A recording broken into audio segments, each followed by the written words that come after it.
চৌরঙ্গী কেন্দ্রে তৃণমূলের প্রার্থী নয়না বন্দ্যোপাধ্যায় এবং প্রার্থী তালিকা ঘোষণা হওয়ার পর থেকে কিন্তু প্রচারের কাজ তিনি শুরু করে দিলেন।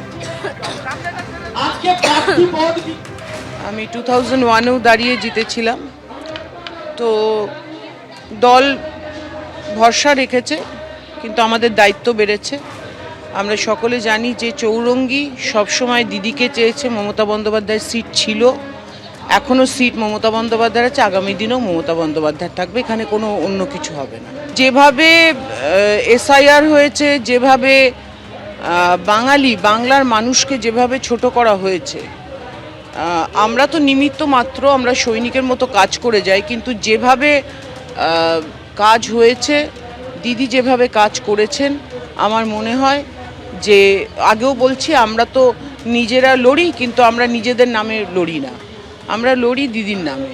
তো দিদি ছিল, আছে, থাকবে, এবং যেই আসুন এই কেন্দ্র, দিদির ছিল, দিদির আছে, দিদির থাকবে। এই যে কেন্দ্র সরকারের অত্যাচার, যে অত্যাচার কেন্দ্র সরকার করেছে বাংলার প্রতি, যে বঞ্চনা করেছে, সেই বঞ্চনার জবাব শুধু চৌরঙ্গী না, বাংলার সর্বার্থভাবে বাংলার মানুষের জবাব দেবে। বাংলার মানুষ কিন্তু অপেক্ষা করছে শুধু। রাসবিহারী কেন্দ্রে তৃণমূল কংগ্রেসের প্রার্থী দেবাশিস কুমার কি বলছেন? তালিকার ঘোষণা হওয়ার পর ইতিমধ্যে দেওয়াল লিখনের কাজও তিনি শুরু করে দিয়েছেন।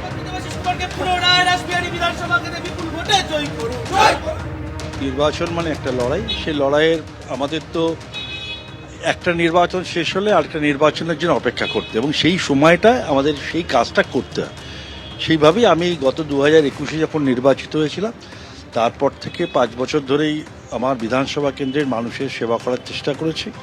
আবার নির্বাচন, সেই নির্বাচনে আমি কতটা সফল প্রমাণ হবে। তো রাসবিহারীতেই জন্মেছি, রাসবিহারীতেই বড় হয়েছি, তাই স্বাভাবিকভাবে এটা আমার একটা তো নিজের বাড়ি, নিজের ঘর, এখানে সবাই আমার এক্সটেন্ডেড ফ্যামিলি মেম্বার। আমার লড়াই কোনো প্রার্থীর বিরুদ্ধে নয়, দলের বিরুদ্ধে লড়াই। সেহেতু ব্যক্তিগতভাবে আমি কোনো প্রার্থীকে, আমার কোনো মন্তব্য নেই। তিনি প্রার্থী, তাকে দল তার প্রার্থী করে যোগ্য মনে করে প্রার্থী করেছেন, আমাকে আমার দল যোগ্য বলে প্রার্থী করেছেন। লড়াইটা দলের সঙ্গে দলের।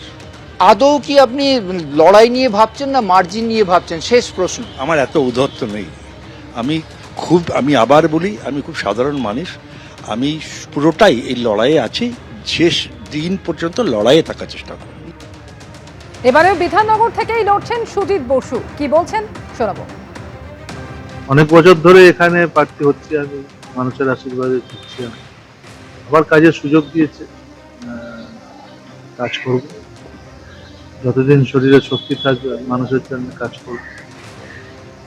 এই যে ভোটের আগে এসআইআর এবং প্রচুর বৈধ ভোটারের নাম এখনো তুলে রয়েছে, প্রায় 53 লক্ষের মতো, সেক্ষেত্রে বছর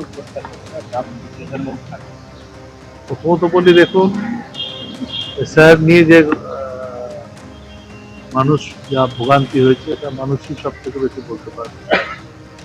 আর প্রচুর জেনুইন ভোটার যাদের ভোট ছিল, প্রচুর মানুষের নাম ষড়যন্ত্র করে বাদ।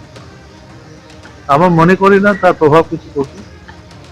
বাংলায় মানুষ মমতা ব্যানার্জি আবার দেখতে চায়, আর তার নেতৃত্বে আবার সরকার হবে। আর যদি মানুষের আশীর্বাদ উপর থেকে শুরু করে আবার দিচ্ছে। প্রচার কবে থেকে শুরু করছেন এবং কিভাবে শুরু করার? এখন প্রচার ওইভাবে কবে থেকে শুরু করে এক্ষুনি বলতে, এক্ষুনি তো আমি বেরোবো। আমার প্রত্যেক দিনই কিছু না কিছু প্রোগ্রাম থাকে। এই হাতে এত বড় তালিকা তুলে দিয়েছি বাড়ি থেকে। এবিপি আনন্দ, এগিয়ে থাকে, এগিয়ে রাখে।